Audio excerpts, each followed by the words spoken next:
तेरी,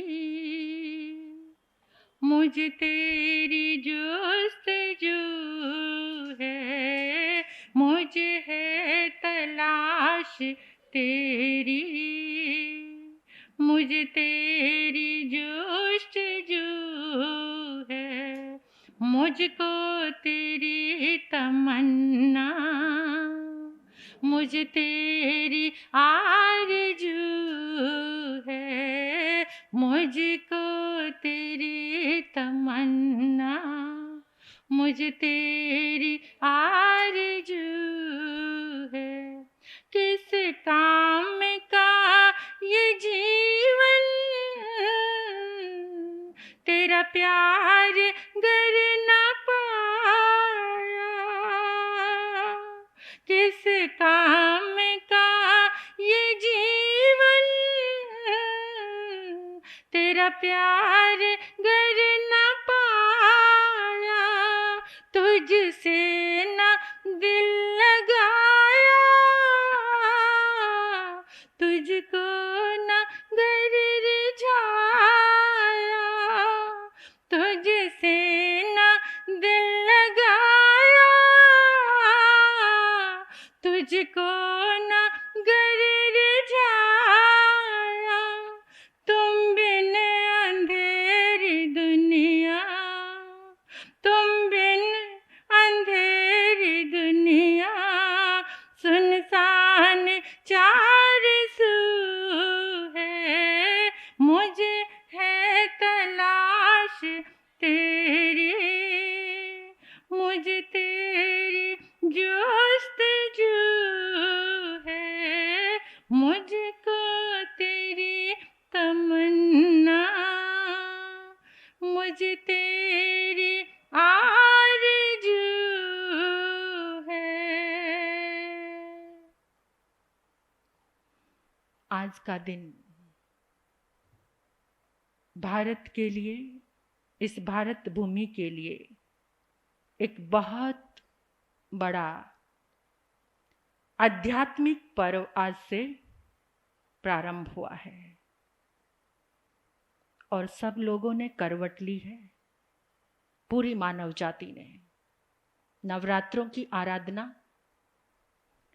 कल इस आंगन में बहुत बड़ा अनुष्ठान तीर्थंकर आराधना संपन्न हुई है। उन सौभाग्यशाली परिवारों ने कितनी दूर दूर से आकर, मुल्लापुर से तक से आकर यहाँ पर साधना संपन्न की। अरिष्टनेमी भगवान और पार्श्वनाथ भगवान की।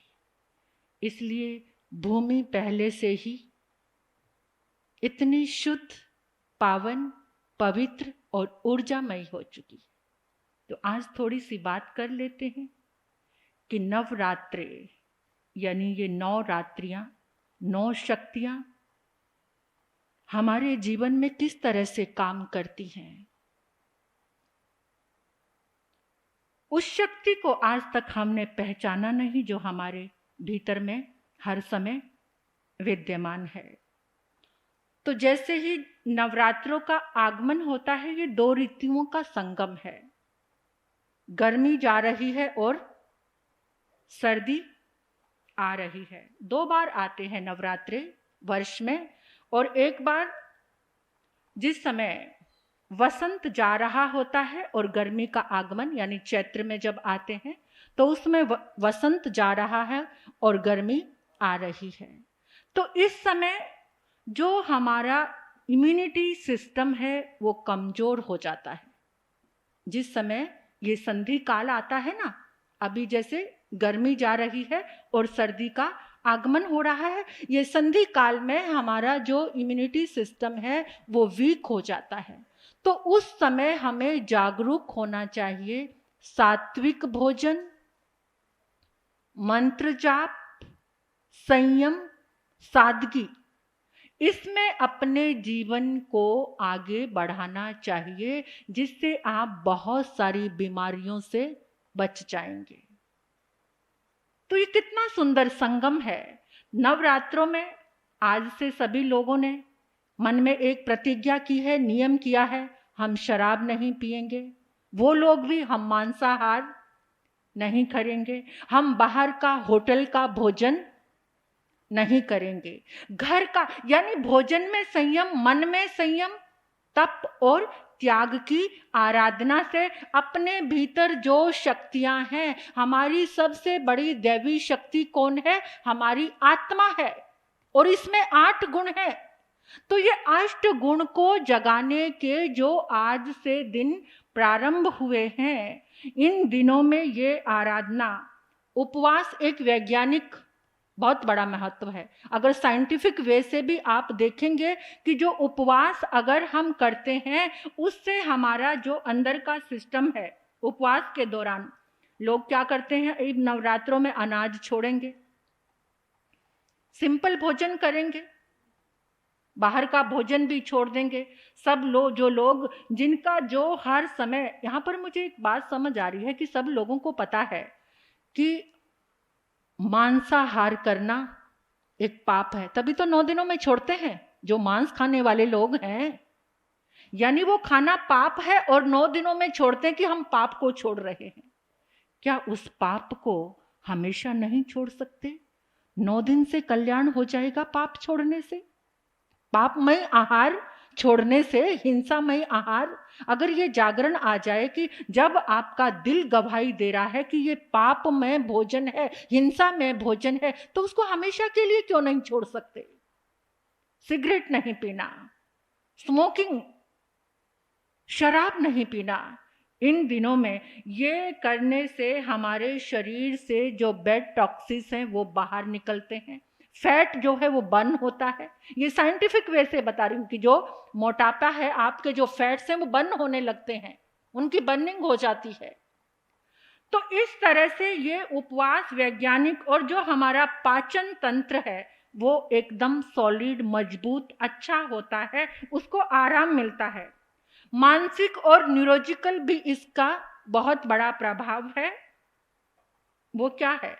जैसे मंत्र उच्चारण करेंगे, ये 8 दिन दुर्गे माँ के, माता के मंत्र उच्चारण हमारे यहाँ से तो 25 दिन से ही चल रहा है ये मंत्र जाप भक्तामर का।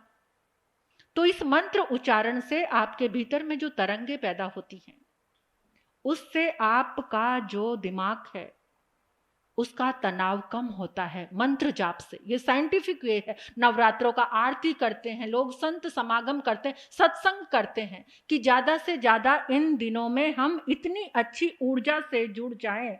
तो उससे क्या, भजन से हमारे ब्रेन की जो वेव्स हैं, तरंगे हैं, वो शांत होती हैं, नसों को शांति मिलती है। रिसर्च बताती है कि मंत्र जाप से और सामूहिक मंत्र जाप से, एक तो एक व्यक्ति मंत्र जाप करता है, एक हम सामूहिक रूप से, सामूहिक मंत्र जाप का बहुत बड़ा फायदा है। कैसे? जैसे झाड़ू के तिनके, एक तिनका एक व्यक्ति मंत्र जाप कर रहा है, एक तिनका झाड़ू का, और बहुत सारे तिनके इकट्ठे हो गए तो झाड़ू बन गया, सारा कचरा जल्दी साफ हो जाएगा। जल की धाराएं, मैं अक्सर बताती हूं इस बात को कि जल की एक धारा और बहुत सारी धाराएं इकट्ठी होती है तो क्या बनती है? बिजली। ये इलेक्ट्रिसिटी बनती है ना, बिजली। तो जैसे एक ईंट और बहुत सारी ईंटों को जब जोड़ दिया जाता है तो पूरा मकान बन जाता है। सूर्य की एक किरण और बहुत सारी किरणों को जब इकट्ठा कर दिया जाता है तो सोलर सिस्टम। इसी तरह से ये मंत्र जाप से, जो हम मंत्र जाप कर रहे हैं, तो उससे क्या होता है कि हमारे अंदर जो स्ट्रेस वाले हार्मोन होते हैं, वो कौन से हैं? कॉर्टिसोल। उस हार्मोन्स का नाम है कॉर्टिसोल। जो कॉर्टिसोल हार्मोन है वो क्या हो जाता है? कम हो जाता है।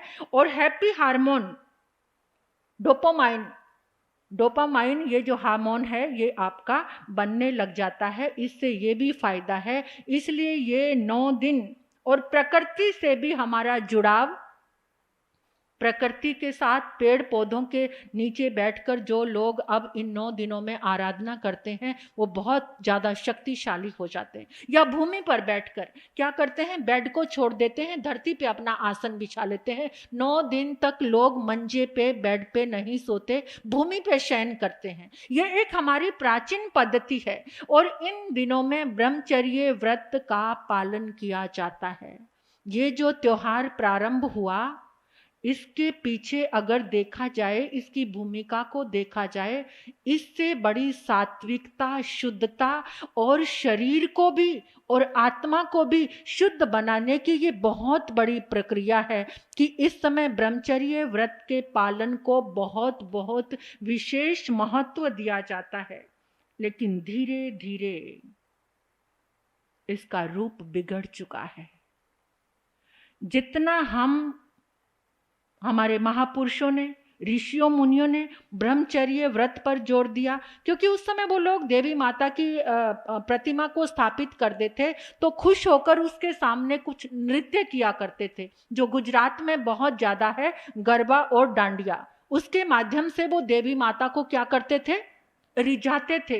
लेकिन जो पुरुष होते थे वो एक तरफ करते थे, वो अलग आराधना करते थे नृत्य करके या जो भी डांडिया करके, और जो महिला वर्ग होता था वो अलग होकर करता था। लेकिन आजकल क्या हो रहा है, वो एक दूसरे को स्पर्श नहीं करते थे। और आज इस उत्सव, इस आध्यात्मिक उत्सव के पीछे बहुत बड़ा विकार आ गया है। साथ में सज धज कर जाते हैं, इकट्ठे क्या करते हैं, डांडिया खेलते हैं, एक दूसरे के सौंदर्य पर, एक दूसरे के ड्रेसेस पर अट्रैक्ट होकर वहां पर प्रपोजल क्या चलता है। इसके पीछे हमारे विमल सागर, आचार्य विमल सागर ऐसा चोट कर रहे हैं आज समाज पर, और वो बहुत जरूरी है, जिसे सुनकर कम से कम कुछ लोग तो सात्विक बनते होंगे। सारे नवरात्रों की शक्ति को नष्ट कर रहा है ये इकट्ठा गरबा डांस, डांडिया डांस। जितने ज्यादा घर में इस नवरात्रों के बाद घर में कले कलेश शुरू हो जाते हैं। एक पत्नी बर्दाश्त नहीं करती कि मेरा पति दूसरी औरत के साथ गरबा कर रहा है, और फिर उससे यहां तक कि डिवोर्स तक के केस शुरू हो जाते हैं। जिस त्योहार में इतनी सादगी थी, सात्विकता थी, आध्यात्मिक शक्तियों का वर्धन था, वो त्योहार आज इंसान ने अपनी मानसिकता को विकृत करके विषय और वासनाओं का खेल बना लिया है। जागना चाहिए, इसलिए धरती पर यह प्रलय आ रही है कि तुमने जो सात्विक आध्यात्मिक पर्व थे उनको भी दूषित कर दिया है। कम से कम इन 9 दिनों में तो एक दूसरे को टच करना, पता है ना, एक दूसरे की वाइब्रेशन।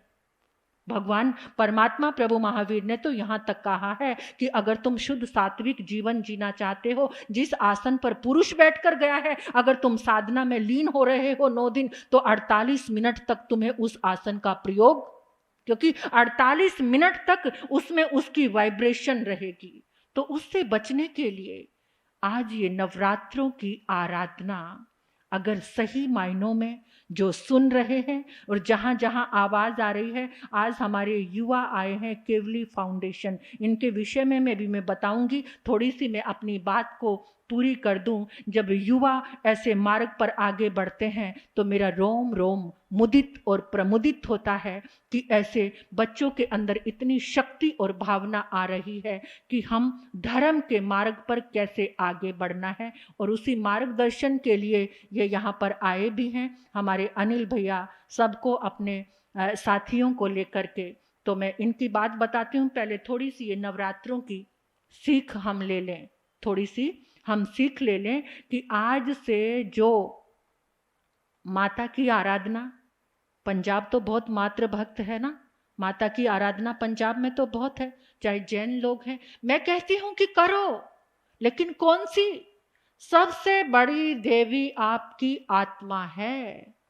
अगर उस आत्मा के गुणों को रोज इन 9 दिनों में एक एक, आज आत्मा की शक्ति प्रकट करो, कल उसका एक गुण उजागर करो, फिर दूसरा गुण उसके बारे में चिंतन करो कि आत्मा का दूसरा गुण कौन सा है, तीसरा गुण कौन सा है। ऐसी इस दिव्य शक्ति की पावर जब, तो हर समय देवी देवता तुम्हारे आसपास ही नमन करते हुए नजर आएंगे जब तुम इस आत्मा की शक्ति को। तो सबसे पहला बाहर की जो चीज है कि खाने पीने का मैं आपको विवेक जरूर रखना है। अगर सही मायनों में अगर आप माता की भक्ति करना ही चाहते हैं तो अपना खाना, ध्यान और तप, कुछ तप क्या, एक समय भोजन छोड़ना, रात्रि भोजन छोड़ना, इतना थोड़ा छोटा मोटा तप तो आप कर सकते हैं, तभी वो दिव्य शक्तियां आपके पास आ पाएंगी। 15-20 मिनट के लिए मेडिटेशन करना, 15-20 मिनट के लिए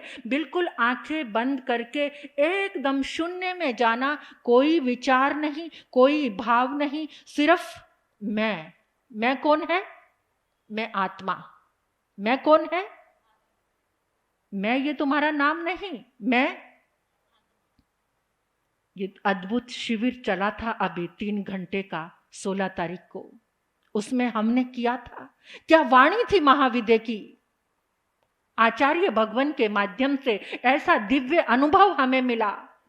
तो इन 8 ये जो 9 दिन हैं, इन 9 दिन में आप सभी, मैं कहती हूँ, सब साधु कहते होंगे कि कोई नवरात्रे जैन धर्म में नहीं करना, मैं कहती हूँ नवरात्रे करना, लेकिन कैसे करना, अपनी आत्म शक्ति को जगाने के लिए, क्योंकि इन 9 दिनों में पूरे ब्रह्मांड में जो ऊर्जा है ना, वो तुम्हारा सहयोग करेगी। कैसे, हर कोई कुछ ना कुछ तप त्याग में लगा होगा, कुछ ना कुछ भक्ति में लगा होगा, यानी सात्विक तरंगे चारों ओर प्रवाहित है, और जब तुम करने बैठोगे तो वो सात्विक तरंगे तुमसे कनेक्ट होंगी, तो तुम्हारा मन भी अच्छा, यानी जो बहुत दिनों में होना है वो इन 9 दिनों में अतिशीघ्र होगा, क्योंकि तरंगे कौन सी है वातावरण में, शुद्धता की, सात्विकता की, तप की और त्याग की तरंगे हैं।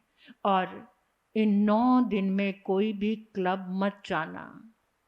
मेरे जो युवा बच्चे आए हुए हैं, आपसे कहना चाह रही हूं मैं, कोई क्लब मत जाना, कम से कम 9 दिन इस शक्ति का एकीकरण अपने भीतर करना। सारी शक्ति बर्बाद हो जाएगी वहां जाकर। किसी ने इतना बड़ा कढ़ाया दूध का तैयार किया और उसमें 2-4 बूंदे नींबू की डल जाएं, तो क्या वो दूध रह पाएगा वैसे का वैसा, फट जाएगा।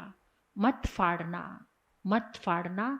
इस साधना की शक्ति को एकत्रित करना, सामूहिक गतिविधियां करना। कौन सी?